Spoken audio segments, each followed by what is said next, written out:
नमस्कार, आप लोगों का स्वागत है हमारे YouTube चैनल शिक्षा सबको में। हम लोग NIOS की माध्यमिक कक्षा यानी हाई स्कूल का व्यवसाय अध्ययन विषय पढ़े हैं।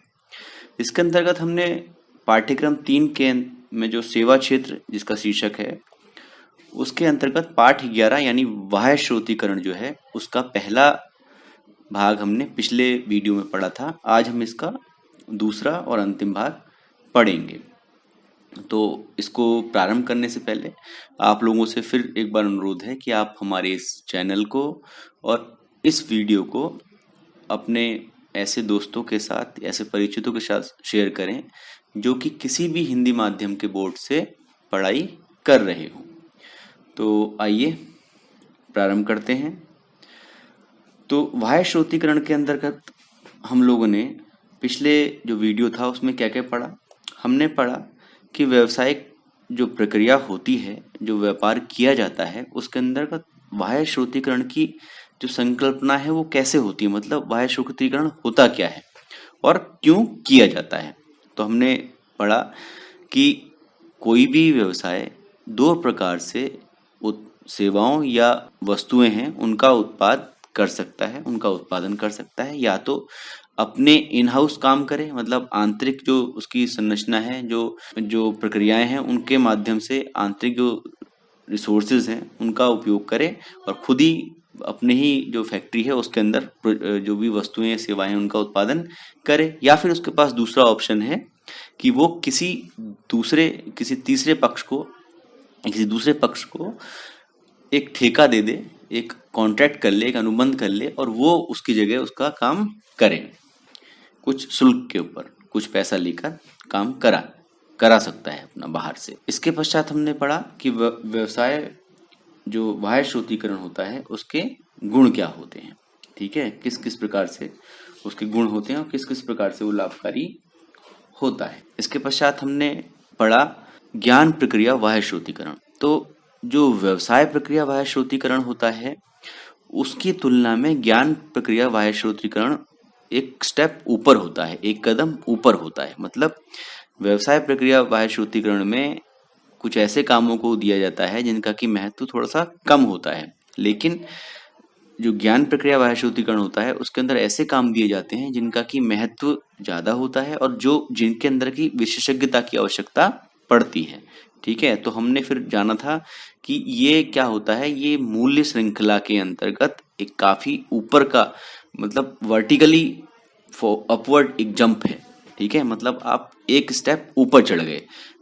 इसमें क्या होगा, इसमें आपका जो मूल्य संवर्धन है वो ज्यादा होगा, ज्यादा वैल्यू एडिशन होगा केपीओ में बीपीओ की अपेक्षा।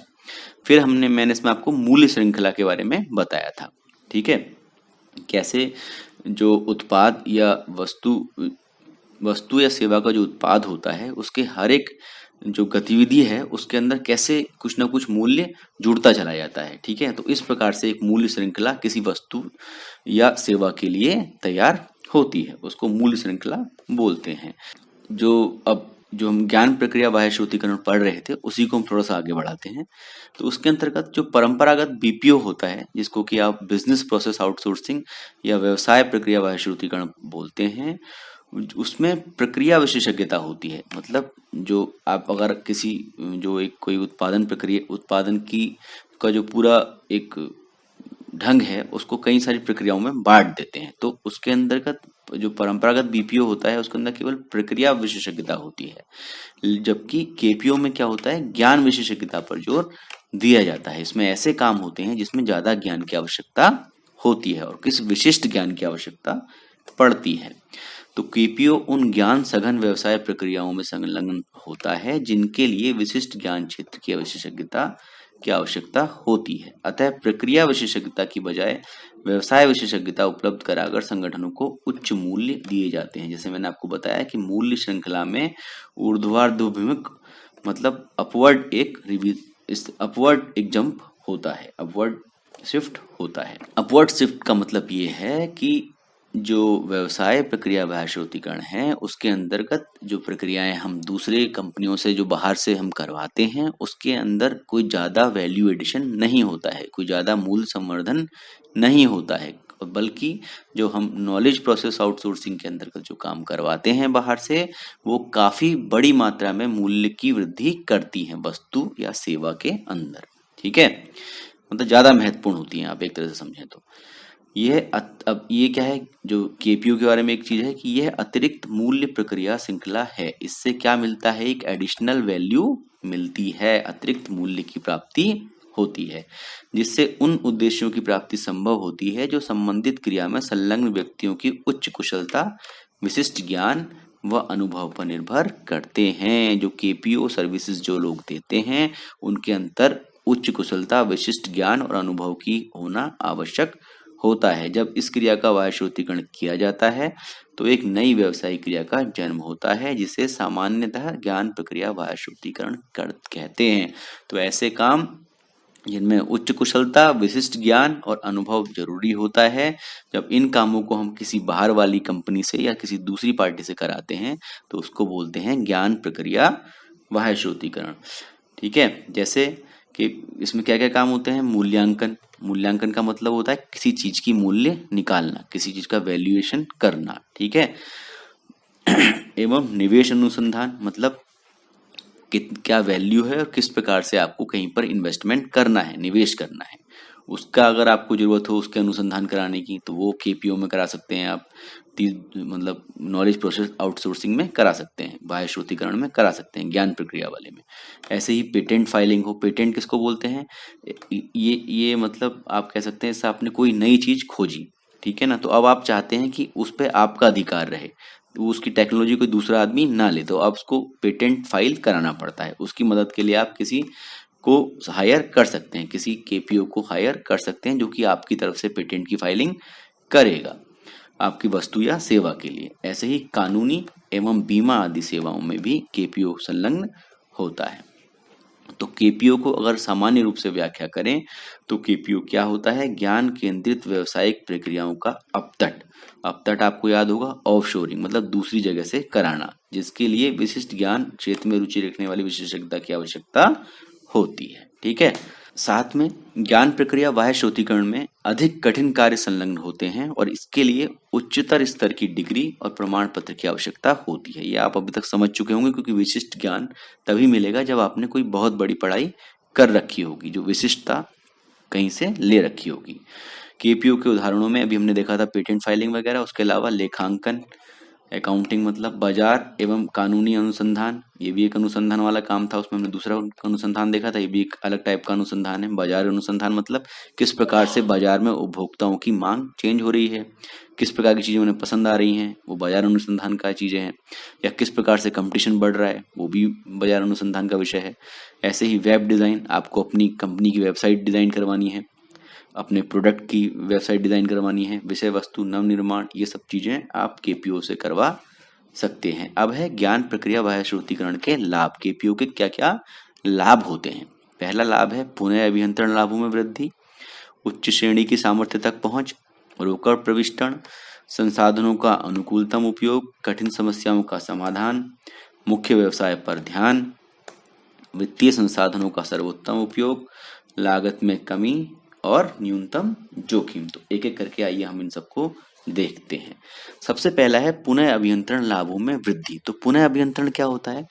पुनः अभियंत्रण एक प्रक्रिया होती है जिसके की अंतर्गत आप अपने व्यवसाय को एक बार रिव्यू करते हैं, एक बार देखते हैं कि क्या क्या चीजें गड़बड़ हैं।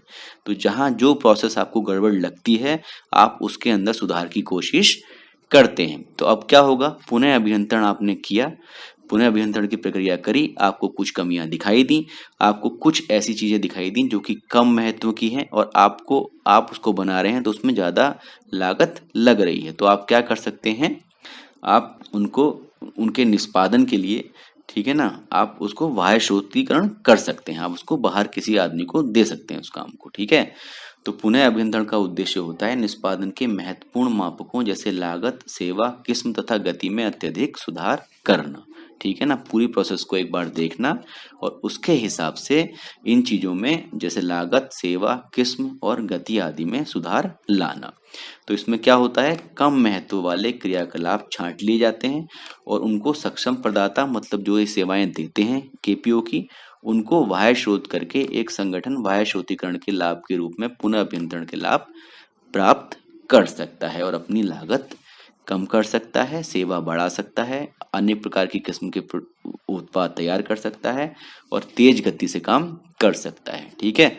अब है उच्च श्रेणी की सामर्थ्य तक पहुंच। अब उच्च श्रेणी की सामर्थ्य तक पहुंच का इंग्लिश में मतलब है access to top class capabilities, मतलब आपको विश्व स्तरीय जो सुविधाएं हैं उनकी प्राप्ति हो सकती है। किसके माध्यम से? बाह्य श्रोतीकरण के माध्यम से। मैंने जब पिछली बार आपको बताया था तो ये कहा था कि बाह्य श्रोतीकरण जब हम करवाते हैं तो जिन कंपनियों से हम करवाते हैं वो कंपनियां ऐसी होती हैं जो उस काम की विशेषज्ञ होती हैं। ठीक है। तो आपको जो वर्ल्ड की जो सबसे बढ़िया टेक्नोलॉजी है उस तक उसकी आपकी पहुंच हो जाती है। ठीक है ना। तो विशिष्टीकरण एवं विशेषज्ञता का संयोजन ग्राहकों को प्रतिस्पर्धात्मक लाभ सुनिश्चित करता है। ठीक है।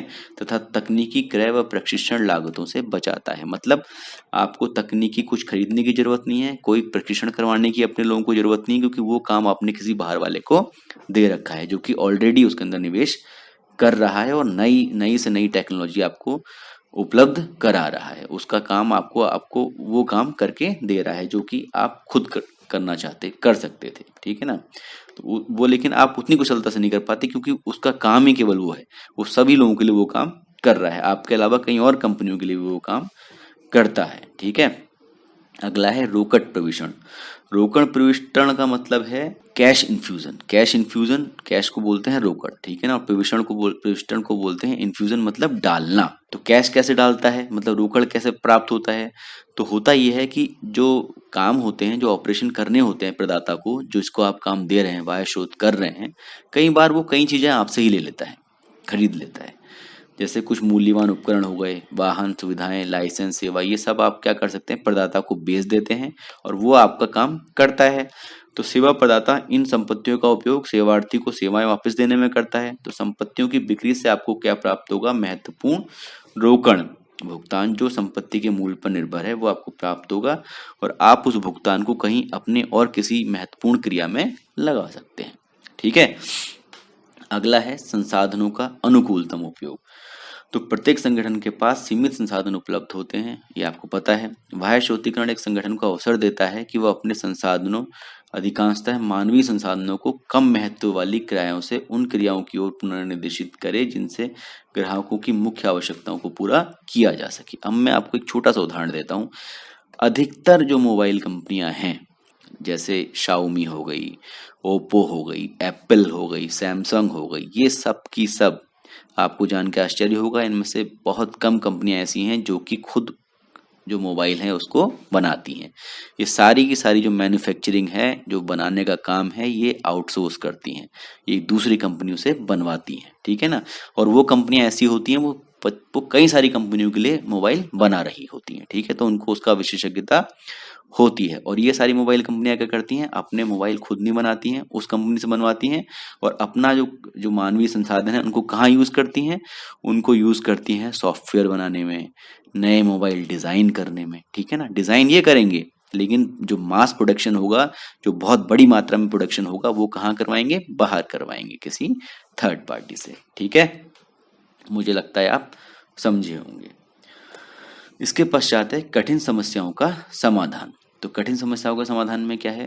तो बाह्य स्रोतीकरण की सहायता से कई बार ऐसा होता है, जो मैनेजमेंट है, जो प्रबंधन है, वो क्योंकि कम महत्व वाली जो काम है उसने बाहर दे दिए। ठीक है। तो अब उसके पास बहुत सारा स्कोप रहता है कि वो बड़ी बड़ी समस्याएं जो आती हैं दिन प्रतिदिन, उनका आराम से सामना कर पाए। ठीक है। अगला है मुख्य व्यवसाय पर ध्यान। अब जब आपने जो छोटे मोटे काम है, कम महत्व वाले जो क्रियाएं हैं, वो किसी बाहर वाले को दे दी, किसी बाह्य विशेषज्ञ को दे दी, तो अब आप क्या कर सकते हैं? अपना ध्यान मुख्य व्यवसाय पर लगा सकते हैं। ठीक है ना। तो इन कम महत्व वाले क्षेत्रों पर ऊर्जा खर्च करने की बजाय एक कंपनी अपने संसाधनों को ग्राहकों की आवश्यकता को पूर्ण करने में लगा सकती है। जैसे मोबाइल कंपनियां, मैंने आपको बताया, वो खुद मोबाइल मैन्युफैक्चर नहीं करती हैं, बनाती नहीं है खुद, और अपनी जो सारी ऊर्जा है वो ग्राहकों की आवश्यकताओं को सुनने में और उसके आधार पर अपने जो उत्पाद हैं, जो मोबाइल हैं, उनमें निरंतर नए नए परिवर्तन करने में लगाती हैं। ठीक है। अगला है वित्तीय संसाधनों का सर्वोत्तम उपयोग। अब आपको पता है जो वित्तीय संसाधन है, वो सारे संसाधन है वो लिमिटेड है, सीमित मात्रा में है। तो क्या होता है, जो पूंजी जो संसाधन है उसके हेतु अधिकांश संगठनों में, मतलब जो व्यवसाय के अंदर कई सारे संगठन होते हैं, जैसे प्रोडक्शन का अलग हो गया, मार्केटिंग का अलग है, फाइनेंस का अलग है, तो ये सारे संगठन है, मानव संसाधन वाले का अलग है। तो ये सारे संगठनों के बीच बहुत कंपटीशन होता है कि पैसा मुझे दो, वो कहता है मुझे दो। ठीक है ना। मान लीजिए आप टीवी बनाते हैं, मोबाइल ही बनाते हैं, तो टीवी वाली यूनिट कहेगी नहीं मुझे पैसा चाहिए, मोबाइल यूनिट वाली यूनिट कहेगी कि मुझे पैसा चाहिए। ठीक है ना। तो वरिष्ठ प्रबंध सदैव इस चिंता में रहता है कि पूंजी निधि को कहाँ निवेश करने का निर्णय लिया जाए, कहाँ पैसा लगाया जाए। तो क्या होता है, तो इसलिए कम महत्व वाली पूंजी निवेश के औचित्य का निरूपण करना काफी कठिन हो जाता है। इसलिए वो क्या करते हैं, कम महत्व वाले पूंजी निवेश बाहर दे देते हैं। ठीक है, बाहर से काम करा लेते हैं। अगला है लागत में कमी। तो ये तो आपको पता ही है, ये लागत में कमी कई सारे कारणों से हो सकती है। जैसे मैंने आपको कल बताया था कि बहुत बड़ी मात्रा में जब आप कुछ चीज बनाते हैं तो उससे आपको मित व्ययता का लाभ होता है। ठीक है ना। तो जो कंपनियां स्वयं ही सब कुछ करने का प्रयास करती हैं वो ज्यादा पैसा खर्च करती हैं, अनुसंधान, विकास, विपणन, तैनाती, इन सब पर अधिक खर्चे करती हैं, और इन सब का बोझ किस पर पड़ता है, ग्राहक पर पड़ता है। ठीक है ना। और आपका जो जो लागत है वो बढ़ जाती है और मूल्य भी बढ़ जाता है, इससे आपकी बिक्री कम हो जाती है। तो एक कंपनी बाह्य स्रोतीकरण से अपनी लागतें कम कर सकती हैं। और अंतिम है न्यूनतम जोखिम। अब हुआ ऐसा कि जब आपने खुद अपना पैसा खर्च नहीं किया, दूसरे आदमी को सब काम दे रखे हैं, तो आपने क्या कर रखा है, जोखिम बांट रखा है अपना। इसी प्रकार से जो बाह्य स्रोतीकरण कर रहा है, जो सबको, जैसे मान लीजिए मैंने कहा कि वो कई सारे जो मोबाइल कंपनियां हैं वो किसी और से अपने मोबाइल बनवाती हैं, तो वो कई सारी कंपनियों के लिए मोबाइल बना रहा है। जैसे मैं एक एग्जांपल देता हूँ, फॉक्सकॉन एक कंपनी है। ठीक है ना। वो सबके मोबाइल बनाती है, तो वो सोनी का भी बना रही है, वो सैमसंग का बना रही है, वो एप्पल का बना रही है, वो शाओमी का बना रही है। तो उसको ये जोखिम कम हो जाएगा कि कोई कंपनी उसको बनाना बंद कर देगी। अगर मान लीजिए कंपनी बंद भी कर देगी तो बाकी 3 कंपनियां तो बनवाएंगी। ठीक है ना। तो इससे क्या होगा, बंटे हुए निवेश से जोखिम का भी बिखराव हो जाता है। ठीक है, डाइवर्सिफिकेशन हो गया। ठीक है। अब है ज्ञान प्रक्रिया बाह्य स्रोतीकरण और व्यवसाय प्रक्रिया बाह्य स्रोतीकरण में अंतर, मतलब केपीओ और बीपीओ में अंतर। तो केपीओ में क्या होता है, विशिष्ट क्षेत्र के ज्ञान की विशेषता आवश्यक है, बल्कि जो बीपीओ है उसका उद्योग का आकार मात्र एवं सामर्थ्य मात्रा एवं सामर्थ्य अधिक है। मतलब ये बड़े लेवल पे काम होता है जो बीपीओ होता है। केपीओ छोटे लेवल पे होगा लेकिन उसमें विशिष्ट ज्ञान चाहिए, क्योंकि वे अत्यंत कुशल व व्यवसाय निपुण हैं, क्योंकि वे उन विशिष्ट कार्यों में लगे हैं जिनके लिए अनुभव आवश्यक है। ठीक है। बीपीओ में अनुभव कम होगा तो भी चलेगा, लेकिन काम बहुत ज्यादा मात्रा में होता है, उद्योग का आकार इसलिए बड़ा होता है। अब केपीयू का अगली क्या विशेषता है, बाह्य शोध किए जाने वाले क्षेत्र जैसे वकील, चिकित्सक, प्रबंधक और कुशल अभियंता आदि के लिए उच्च ज्ञानवान कर्मचारियों की आवश्यकता होती है, जबकि बीपीओ श्रम के लिए आग्रह करता है और इसके लिए कम कुशल कर्मचारी आवश्यक होते हैं। अगला है केपीओ कर्मचारी अधिक योग्यता रखते हैं, तो हमने पढ़ लिया, इसलिए इनका वेतन काफी ज्यादा होता है, इनका वेतन बहुत ज्यादा होता है। बीपीओ कर्मचारी का वेतन तुलनात्मक रूप से कम होता है। ठीक है, क्योंकि वहां उनको ज्यादा विशेषज्ञता का उपयोग नहीं करना है। जहां जितनी ज्यादा विशेषज्ञता लगेगी उतना ज्यादा पैसा मिलेगा या देना पड़ेगा। अगला है केपीओ जटिल क्षेत्रों, मतलब बहुत कॉम्प्लेक्स क्षेत्र जैसे कानूनी सेवाएं, व्यवसाय, बाजार अनुसंधान, इन सब पर गहन अध्ययन, विशेषज्ञता और विश्लेषण जैसी सेवाएं उपलब्ध कराता है। जबकि बीपीओ क्या करता है, ग्राहक देखभाल, अभिव्यक्ति प्रक्रियाओं माध्यम से तकनीकी समर्थन, मतलब आपको फोन पे वो बता देगा कि ऐसे ऐसे आप कर लीजिए, आपके मोबाइल में कुछ ठीक हो जाएगा, या आपका लैपटॉप खराब हो गया उसमें कुछ ठीक करा देगा। ठीक है ना। इस प्रकार का आपको टेक्निकल सपोर्ट मिलता होगा, वो उसकी बात कर रहा है, तकनीकी समर्थन। टेली मार्केटिंग, मतलब आपको कुछ फोन आते हैं कि ये सामान हमसे ले लीजिए, ये सामान ले लीजिए, ये बहुत अच्छा है, उसको टेली मार्केटिंग बोलते हैं। विक्रयण आदि सुविधाएं सेवाएं उपलब्ध कराता है। अब केपीओ में क्या है, केपीओ में उत्कृष्ट पृष्ठभूमि वाले ज्ञानवान कर्मचारियों की कुशलता तथा विशेषज्ञता संलिप्त होती है। उत्कृष्ट पृष्ठभूमि मतलब बहुत अच्छी पढ़ाई जिन्होंने करी हो, जिनका की पूरा रिकॉर्ड बहुत बढ़िया हो। क्यों, क्योंकि जब केपीओ वाला किसी से काम मांगने जाता है तो उसको अपने यहाँ के कर्मचारियों के रिज्यूमे, मतलब बायोडेटा भी दिखाने पड़ते हैं कि साहब देखिए हमारे यहाँ इतने इतने होशियार लोग हैं। ठीक है ना। तो किस प्रकार से वो आपको ज्ञान से अपने ज्ञान से आपकी सहायता कर सकते हैं, तब जाके उनको कहीं से ऑर्डर मिलता है, तब जाके उनको काम प्राप्त होता है। ठीक है, तो उनको क्या चाहिए, उत्कृष्ट पृष्ठभूमि वाले ज्ञानवान कर्मचारियों की कुशलता तथा विशेषज्ञता चाहिए होती है। जबकि बीपीओ में क्या होता है, बीपीओ के लिए व्यवहारिक उपयोग, व्यवहारिक मतलब बातचीत अच्छी होनी चाहिए आपकी, व्यवसाय की समझ तथा मनोभावों के विश्लेषणात्मक रुझान आवश्यक है। मतलब आप ग्राहक को सुन लें कि हाँ भाई गुस्सा हो रहा है तो आप उससे उस प्रकार से बात करें, अगर नाराज है तो किस प्रकार से बात करें। तो ये सब चीजें मतलब मनोभावों के विश्लेषणात्मक रुझान आपके अंदर होने चाहिए। इसमें कर्मचारी बहुत अधिक योग्य नहीं होते हैं, क्योंकि बीपीओ का मुख्य जोर संप्रेषण कौशल पर होता है। मतलब ये कुछ समस्या का समाधान नहीं देते, ये मेनली करते हैं कि आपके साथ कम्युनिकेशन सही ढंग से करते हैं, कि आप नाराज नहीं होने चाहिए, आप मतलब आपको इस तरीके से कम्युनिकेट करेंगे। और कई बार आपने देखा होगा, कई बार आपको कुछ तकनीकी अगर समस्याएं आती भी हैं, तो अगर आप कॉल सेंटर पर फोन करते हैं तो वो आपकी बात फिर अगर आपको नहीं कर पाता है सही ढंग से, तो फिर वो आपसे आपकी बात तकनीकी अधिकारियों से करवाता है, जो कि केपीओ में आते हैं। ठीक है ना। तो वो कई बार आप लोग बीपीओ वाले से बात करेंगे तो वो आपको हो सकता है तकनीकी ज्ञान उसके अंदर क्योंकि कम होता है, तो वो पूरी आपकी जो समस्या है उसका समाधान ना कर सके। उस केस में फिर आपके पास केपीओ वालों से फोन आता है और वो आपकी समस्या का समाधान करते हैं। ठीक है ना, थोड़ा ज्यादा जो कुशल होते हैं। ठीक है, तो इस प्रकार से बाह्य श्रुतिकरण वाला जो पार्ट है वो पूरा हो गया। अब हम लोग अगला जो ये पाठ्यक्रम हमारा पूरा हुआ है, इसके पहले एक बार इसके कुछ महत्वपूर्ण प्रश्न देख लेंगे, और जो असाइनमेंट है उसके भी कुछ क्वेश्चंस देख लेंगे अगले वीडियो में। उसके बाद फिर हम अगला इसके बाद जो नेक्स्ट पाठ्यक्रम है वो प्रारंभ करेंगे। ठीक है ना।